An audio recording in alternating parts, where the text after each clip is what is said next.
What's up, good people? DJ LawlessTN on the ones and twos, and this is day 23 of September's scratching session. So, hey, I thought I'd try something a little different, or basically, like Usher says, this is my confession.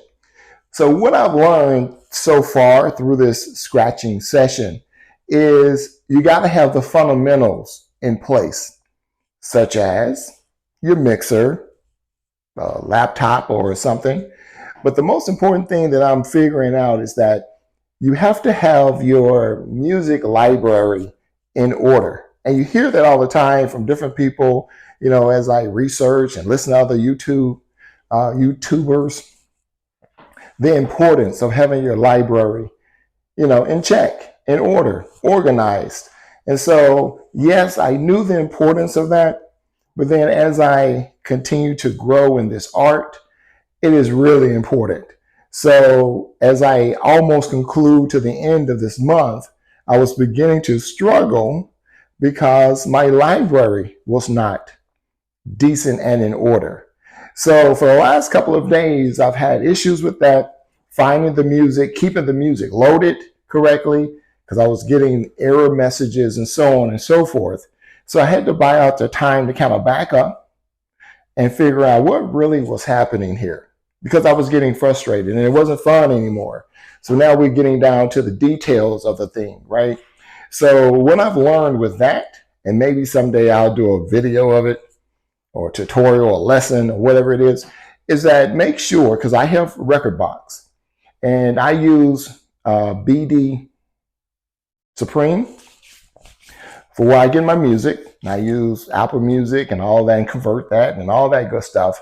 But just make sure that you have your music in one folder. Now, I've heard that millions of times, but if you don't really understand what that means, it just sounds like just have it in a folder, not subfolders under a folder, which is what I had, all labeled nice and good with a playlist. No, a folder so it can pull from the location, because Rekordbox does not save the music on your laptop. It's pulling from the location of the file. Now, that may be new information to some, or an old hat, no pun intended, to others.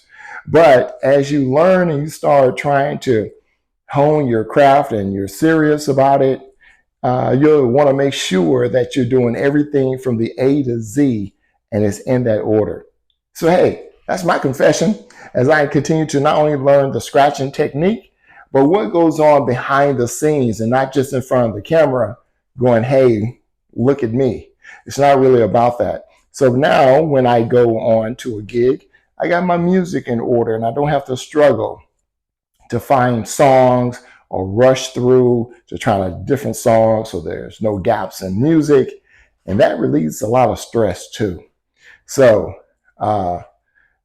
any takeaway from today would be organize your library and then do your playlist from there, making sure all your music is in one folder. Hey, that's the tip of the day from DJ LawlessTN. Now, back to the show. So we're still working on the stab scratch. We're going to add music. We're going to try to pick up the pace as we continue to build off this thing. So let's start with the right side and we'll get our music going here.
right, so that's the right side.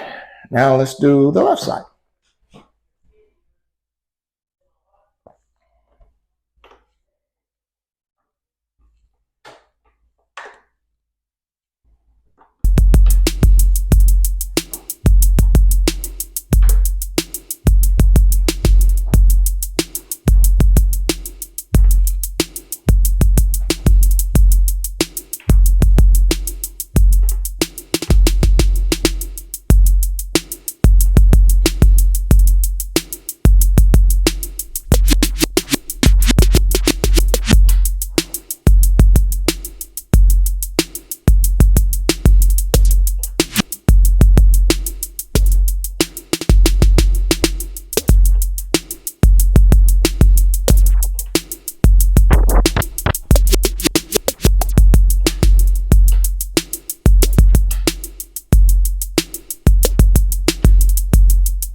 That's a workout on the left-hand side.